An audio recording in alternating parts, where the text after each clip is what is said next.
All right, let's jump right into it.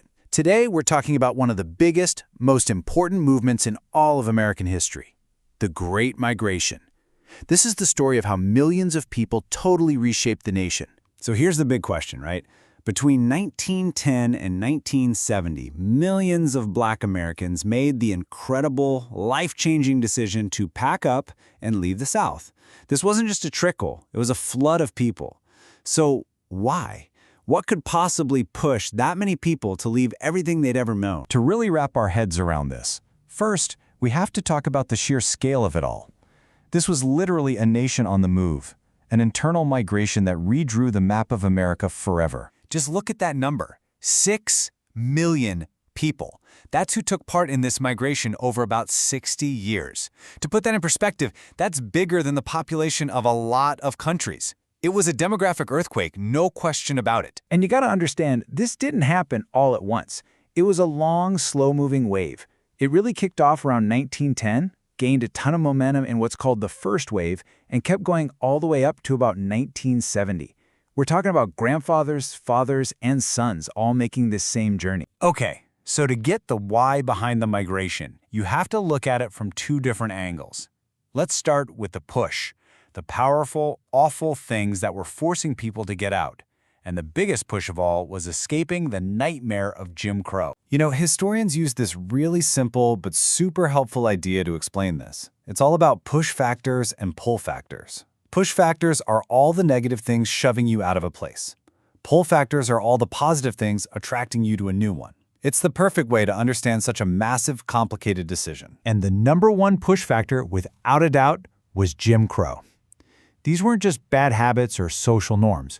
We're talking about actual laws, written down on the books, designed for one thing: to enforce racial segregation and crush any chance of equality. Just try to imagine what that meant for your daily life.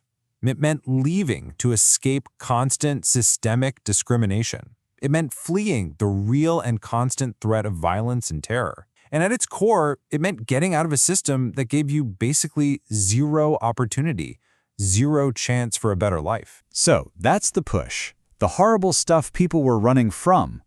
But what were they running to? People weren't just escaping, they were chasing something. And that something was the promise of opportunity in the North. The biggest pull factor? Jobs. The industrial North was booming, and with World War I and World War II creating huge labor shortages, factories were desperate for workers. But it was about more than a paycheck. It was about the right to vote, to actually have a say in your government.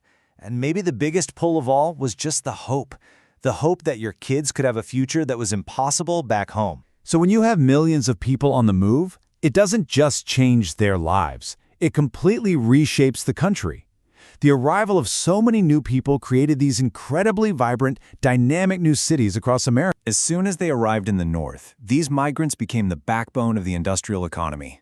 They were the ones working in the steel mills, the car factories, the meat packing plants. They literally built the America we know in the 20th century. And they brought way more than just their labor. They brought their culture. This is the era that gives us the Harlem Renaissance, an explosion of Black art and literature.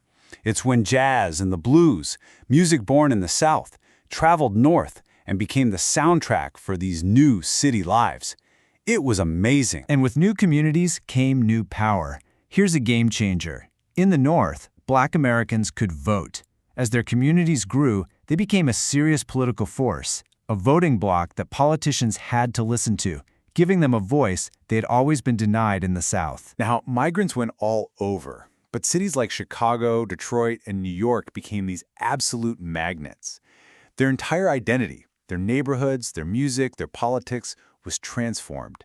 This is how we get world-famous centers of Black culture like Chicago's South Side and, of course, Harlem. Okay, so we've covered a ton of ground, but if you're studying for a test or you just want to boil this all down to the most important point, this next part is for you. Let's get right to the key takeaway. So for anyone out there studying for the GED or a history final, listen up. You are almost guaranteed to see a question that looks something like this. So what's the core answer they're looking for? How do you sum up this whole 60-year saga? All right, here's the key. Just remember this simple formula. The push was escaping discrimination and violence. The pull was the chance for jobs and a better life.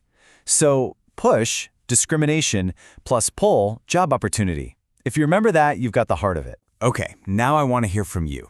Just for a second, put yourself in their shoes. Thinking about the pull of a factory job in Detroit, the incredible art scene in Harlem, or the energy of Chicago, where would you have gone?